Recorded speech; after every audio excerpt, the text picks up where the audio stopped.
ঘরটা একদম রাস্তার ধারেই। খুব সুন্দর জায়গাটা, খুব সুন্দর, আমার তো খুব ভালো লেগেছে। আর এটা হচ্ছে বাইরে থেকে দেখালাম। তো আবার ছোট্ট একটা মিনি ব্লগ নিয়ে এলাম। আমার সকল বন্ধুকে অনেক ভালোবাসা। তোমাদেরকে আগের এক ভিডিওই বলেছিলাম নতুন ঘরটা ঘুরিয়ে দেখাবো। তো আজকের সেই সুযোগটা পেলাম আর কি। যাই হোক, চলো নতুন ঘরটা ঘুরিয়ে দেখায়। তার আগে বলে দিই, নতুন ঘরটা কিন্তু আমার নয়, ঘরের মালকিন হচ্ছে এই যে আমার বান্ধবী সীমা। তো আমাদের জন্য এই যে কফি করবে বলে দুধ বসিয়েছে। আর এটা হচ্ছে কিচেন। তোমরা দেখে বলো কেমন হয়েছে। আমার তো খুব ভালো লেগেছে। আর নতুন জিনিস সব কিছুই ভালোই লাগে। তারপরে এটা হচ্ছে সীমার শাশুড়ি মা, মানে মাসিমা। বাথরুমটা নতুন, বাথরুম যেহেতু সব কিছুই নতুন। কিচেনের পাশেই বাথরুমটা আছে, বাথরুমটাও খুব ভালো লেগেছে, টাইলসগুলোও খুব সুন্দর আর কি। কিচেন, বাথরুম, তার পাশেই এই একটা ঘর।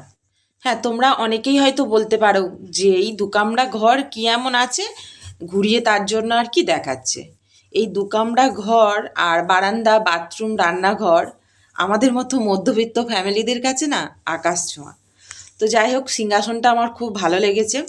তারপর এখান থেকে বেরিয়েই এই যে এটা হচ্ছে ডাইনিং প্লেস।